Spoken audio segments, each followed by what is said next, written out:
My family's safety has been put on the line due to your actions. What does the whole brand make in a month or in a year? No Jumper might bring in $1 million a month. I mean, incidentally, yes, I am monetizing it because when we make content on YouTube, it's monetized by default. Adam22 really built one of hip-hop's hottest platforms from the ground up, no shortcuts, no handouts, then watched it all start falling apart after a string of moves that cost him his team, his money, and a big chunk of his respect. The warning signs were already showing, cracks in the foundation you couldn't ignore, but what actually pushed everything over the edge? That's where it gets messy. Let's get into it. No more Duno at No Jumper. No more Smack at No Jumper. We gone, man. Me personally, I feel amazing, man. The come up wasn't typical at all. Adam Grayson came out of New Hampshire, nowhere near the core of hip hop, no deep roots, no real street background, nothing like that. His first real shot at content came from the BMX scene, running a brand called On the Come Up. It looked small, but it gave him the full playbook for what he was about to build next. Around 2015 to 2016, he flipped that experience into No Jumper, starting as a hip-hop blog before blowing up into a full podcast network and YouTube machine. The formula was simple but genius. Link up with rising rappers and give them a platform to shine. At that time, the SoundCloud wave was exploding, and most media outlets were asleep. Adam wasn't though. He spotted it early and moved fast. Tay-K, Lil Xan, and the late Lil Peep all had their music videos hosted on his channel. A lot of those videos are still pulling massive views even 9 or 10 years later, which says everything. He tapped into a lane nobody else was really working and got there first, and that's how you build clout out of thin air. But even with all that, he still looked like an outsider trying to fit in, and people deep in the culture could pick up on that energy right away. At one point, even Dame Dash had him paying for a haircut just to lock in an interview, which is wild. But Adam took that hit and kept it pushing like it was nothing. He knew getting big names on the platform was worth the cost, and for a while, it really paid off because the money was flying in from every angle, no exaggeration. I mean, incidentally, yes, I am monetizing it because when we make content on YouTube, it's monetized by default. We are talking serious income, checks landing non-stop. Patreon alone was pulling in 6 figures every month, and Facebook was dropping a couple 100,000 monthly too. That kind of money will have anyone feeling unstoppable, like nothing can touch them. Then the pandemic came through, and instead of slowing things down, it turned everything up to another level. Views didn't just grow, they exploded. Some months doubled, others tripled like crazy. YouTube was hitting tens of millions of views every single month across all channels, and platforms like Snapchat and Facebook were each bringing in 6 figures on their own. Everybody was stuck at home with nothing going on, and No Jumper became a constant stream of content, like a non-stop hub for hip-hop media that people kept running back to. So Adam started moving how a lot of people do. When that kind of money keeps coming in, he spent like it would never end. Reports say he dropped close to $4 million on a huge warehouse and studio setup, then built out a full team, editors, staff, hosts, the whole operation. He kept adding more shows, stacking the lineup heavy with names like Lil House Phone, AD, T-Rel, Sharp, and Lush. In his mind, it was simple math. More content means more money. And for a while, it really did feel like a money machine printing non-stop. He fully committed to that growth continuing, locking himself into a building with rent over $20,000 a month, and that was just the start. Once you pile on property taxes, insurance, and all the random fixes, that number kept climbing fast. Then the pandemic ended, people went back outside, and just like that, the views dropped back down to normal levels. But the expenses did not move at all. The overhead stayed sky high, draining money every single month without slowing down. YouTube views dropped back down to normal levels, nothing like the crazy numbers before. Snapchat and Facebook revenue got sliced down by 80% or even more, which is a brutal hit for any business. Even Patreon, which used to be one of their strongest money streams, started falling off heavy. We expanded too much during COVID at just about the exact moment that our revenue streams all took a hit. Money was drying up from every direction, and Adam was left stuck covering the costs of a massive building, a stacked team, and a monthly burn rate the business just could not keep up with anymore. The gap between income and expenses was getting wider by the second, and it was not just the money slipping through his hands. The whole situation started to feel different. There had always been a strange vibe tied to No Jumper's identity. On one side, Adam played the role of the guy who gave underground artists a real shot when nobody else cared, putting them on early before the industry caught up. But on the flip side, the content kept drifting away from music and diving deeper into street drama, heated situations, and messy controversy. What does the whole brand make in a month or in a year? No Jumper might bring in $1 million a month. That line between covering the culture and exploiting it for views started getting real blurry, and Adam looked more willing than ever to cross it for attention. One of the early red flags showed up when Bunk Gang came in for an interview clearly not in a good state, completely off and not fit to be on camera. To be fair, Adam did try to shut it down, but the footage still got uploaded anyway, and it pulled in around 5 million views. That kind of moment had people raising eyebrows.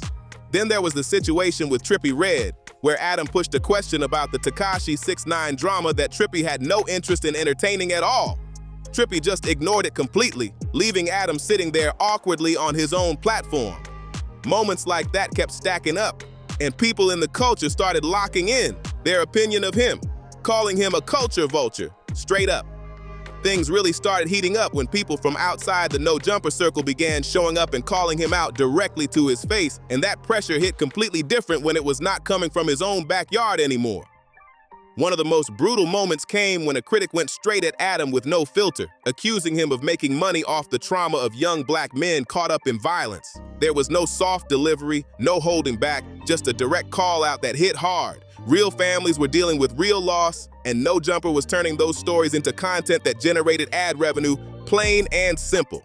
Adam tried to defend himself by saying the people featured on the platform were getting exposure and benefiting too, but the critic was not letting that slide at all. He pressed him directly, asking if he was monetizing the trauma tied to these conflicts, and Adam answered without dodging it. He admitted that the content gets monetized by default and said that people want to watch it anyway. He did not deny anything. He just framed it like business instead of exploitation, and for a moment, some viewers actually respected how direct he was being about it. But whatever support he still had did not last long. Things took a serious turn when Adam chose to interview Blockstar, the man convicted in connection with Pop Smoke's death. That decision alone had the internet going crazy, but the interview itself made everything way worse. It wasn't intentional. I'm not sorry about nothing. It should never happen, but I ain't sorry. I mean, like, if I could go back, I'll go back, but I ain't sorry. Blockstar sat there showing no remorse, speaking on the situation like it was just another story, and that energy did not sit right with people at all. Adam tried to explain it away by saying he was documenting history, even jumping on Instagram to justify the move. Didn't do that interview because I don't care. That's what a lot of people seem to think, is that Adam just doesn't give a f. That's not the case at all. But nobody was convinced. The hip-hop community saw that moment as clear proof of how far things had gone. To them, it looked like he would give a platform to anyone, no matter how serious or sensitive the situation was, as long as it brought in views and attention. That interview drained whatever respect he still had left with a lot of people, and from that point forward, the Culture Vulture label stopped being just talk and started sticking in a real way. It became the main way people described him, and it followed him everywhere. While all of that backlash was building on the outside, things behind the scenes at No Jumper were falling apart even faster. The team that helped build the platform during its peak was starting to break down, and it was not quiet or behind closed doors either. It was loud, public, and messy. The situation was about to explode, and the moment that triggered it all was so wild that it changed how people looked at Adam completely, not just as a creator, but as a person. Everything really popped off when a trans guest came onto the show, and right in the middle of the conversation seemed to expose Lil House Phone over a private situation they had together. The mood shifted instantly. It got tense fast. The guests made it clear they did not feel any need to stay quiet about it either, which only made things worse. House Phone was completely caught off guard on camera, blindsided in front of an audience that could reach millions. Something deeply personal, something that had no place being public, got put out there for everyone to see, and it hit hard. And the wild part is, this was not even the first time Adam crossed a line with him. He had already faced backlash for joking about serious situations involving House Phone's family, turning something painful into something to laugh at. He beat the shit out of my mom one time, and I saw it with my own eyes, and he literally almost killed her. House Phone had opened up about real experiences, real hurt, and instead of handling it with care, Adam treated it like content. Well, now you're gonna have another weird phone call. I know, right? I know, actually. Your uncle gonna be like, you know this guy in a little house phone? Like it was just another moment to get reactions. That pattern was already raising eyebrows before things even reached this point. After that on-air moment, House Phone reached out directly and made it very clear, do not air that segment. He did not say it once. He made sure the message was heard loud and clear, calls, texts, everything. He laid it out with no confusion. And still, Deep down, he already had a feeling about how it might play out because he had seen how things worked before. It didn't even sound like you was even listening to me when I called you on the phone. Do not air that segment. I asked you not to put it out. I asked you not to put it out. You asked me to edit it out. I asked you not to put it out. The first thing that I said was, can you not put it out? I asked you not to put it out. The first thing that I said was, can you not put it out? Talking about the person that fucking raised me? Are you actually acting like I have some kind of disrespect for your mom when Adam went ahead and released the episode anyway. And that decision lit a fire that could not be controlled. This is my podcast, and I'm willing to hear out other people's opinions, but if your opinion is that I should have sat there and took that, get the out of here. It's not happening. It's my podcast. What followed was one of the most uncomfortable and intense confrontations the platform had ever seen. Housephone showed up ready to address it, calling out what he saw as a weak apology, saying it was not genuine at all. Then things went even further when Adam brought up the passing of the same family member he had joked about before, throwing it into the argument in a way that people watching could not ignore. That moment shifted everything. The tone, the relationships, the trust, all of it changed right there. Everyone around them saw exactly what that meant. It sent a clear message that loyalty and friendship came second when content was involved. Today, we put in our resignation papers today, man. Yeah, man, we left the fort, man. No more AD at No Jumper. It looked like anything personal could be used if it added value to the show. No hesitation at all. It's my podcast. He said it just like that, like it settled everything. No more Duno at No Jumper. No more Smack at No Jumper. We gone, man. Me personally, I feel amazing, man. And in a way it did, because that line made it clear how he viewed the situation. To a lot of people on the team, it felt like they were just pieces on the board, there to be used when needed and pushed aside when they were not. That realization hit heavy, and nothing about the dynamic felt the same after that. The fallout was not surprising at all. It was only a matter of time before everything cracked. D and T-Rail, two of the most respected and loyal voices on No Jumper, decided to walk away together side by side. That kind of move said everything without needing extra words. And they were not the only ones either. More people started stepping away as the situation kept getting worse. That wave of departures hit the platform hard. These were not just random names. They were the personalities that gave No Jumper its identity, the energy that made it feel like a real crew instead of just one person running a content machine. Once they were gone, you could feel the difference immediately, and not in a good way. Adam claimed he took lessons from all of it, but the actions did not really match that story.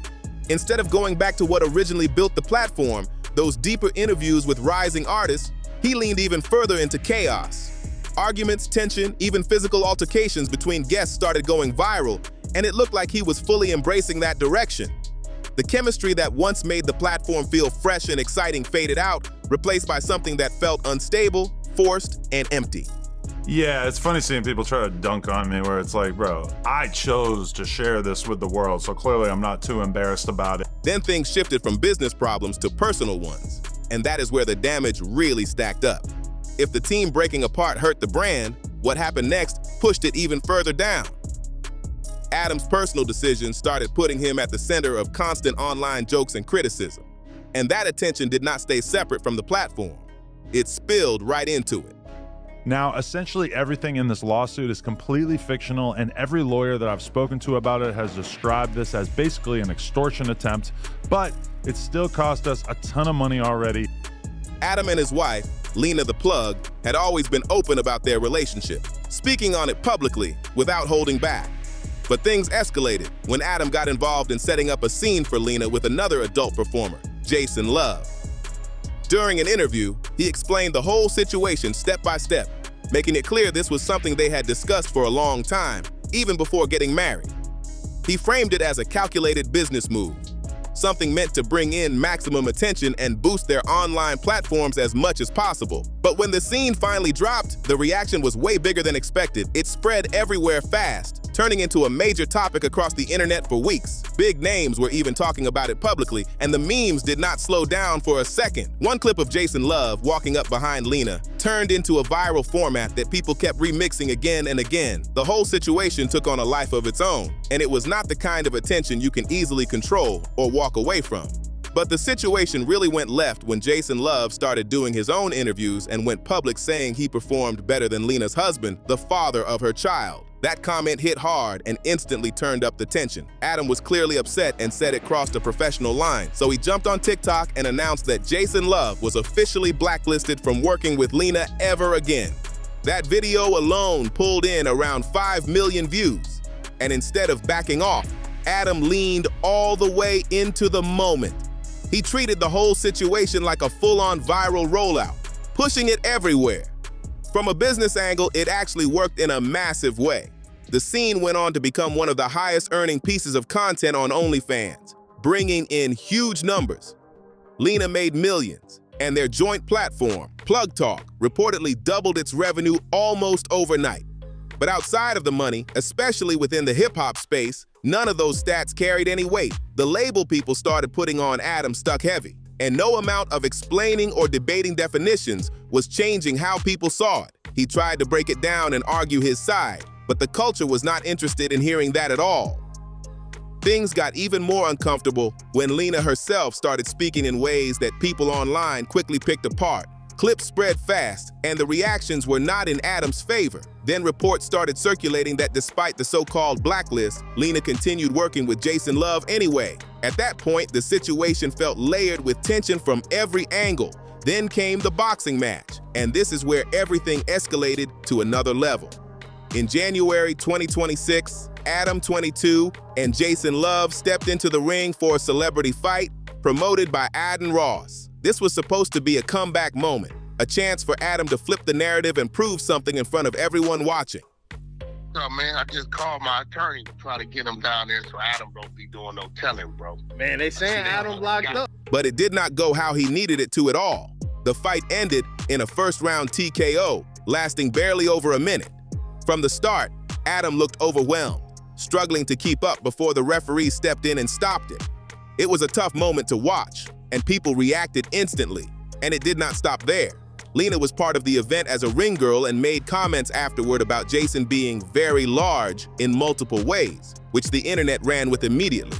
That moment added even more fuel to the situation, and the reactions online were relentless. The memes kept coming, and the comment sections were packed with people going all in on the moment. People online were not holding back at all, calling the whole situation one of the most embarrassing and uncomfortable public moments they had ever seen. For someone who spent years building an image in hip-hop, a space built on respect, toughness, and presence, this hit way deeper than just a bad look.